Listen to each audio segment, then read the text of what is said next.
Okay, welcome to Tuesday edition of Falling Chains. This is part 4 in the 6-part series on the Apostle Paul. So today, we're going to talk about forgetting those things which are behind. Let me remind you, this is Philippians chapter 3, verses 13 and 14. He said, "Brethren, I count not myself to have apprehended, but this one thing I do, forgetting those things which are behind and reaching forth unto those things which are before, I press toward the mark for the prize of the high calling of God in Christ Jesus." So today, that's what we're talking about, forgetting the past. I need you to forget the past. What does that mean? Well, some of us, we have failed in the past. Hey, I flunked out of school when I was 19 years old. I have many, many failures in my past. All of us do if we're being honest. We've all failed at some things. We've all had some relationships that didn't go the way we wanted them to. We've all made some decisions that just didn't work out the way we wanted. And so, in order to be successful, we've got to forget all the negatives from the past. We need to forget all the mistakes that we made yesterday. I've made mistakes today. I need to forget the mistakes that I made this morning, right, in order for me to move on. But what that also entails is success. Some of us are holding on to success from 5 years ago. Some of us are holding on to senior year in high school, and I ran for 1,000 yards and was all conference.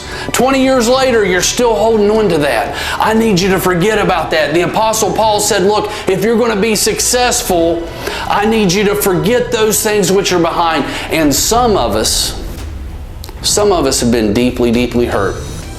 Some of you watching have been abused, whether physically, mentally, emotionally, sexually. Some of you have been through great pain in your lives.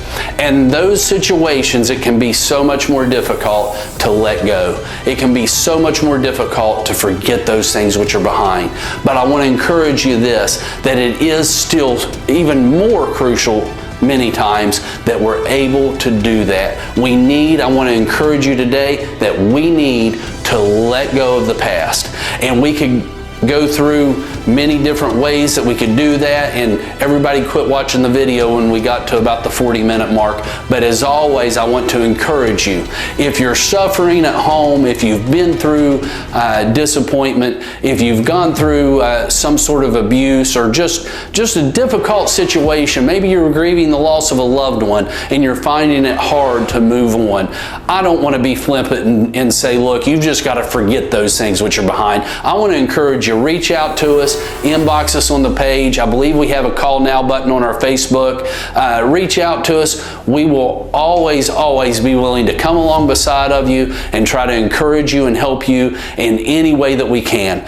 But folks, that's what we're talking about today. That's what I need you to do. I need you to forget those things which are behind. Our successes, our failures, the good, the bad, all of it. If it happened before right now, it's in the past. We need to leave it there so that on Thursday we can talk about reaching forth unto those things which are before. I'll see you guys on Thursday, and in the meantime, I look forward to seeing the chains fall in your life.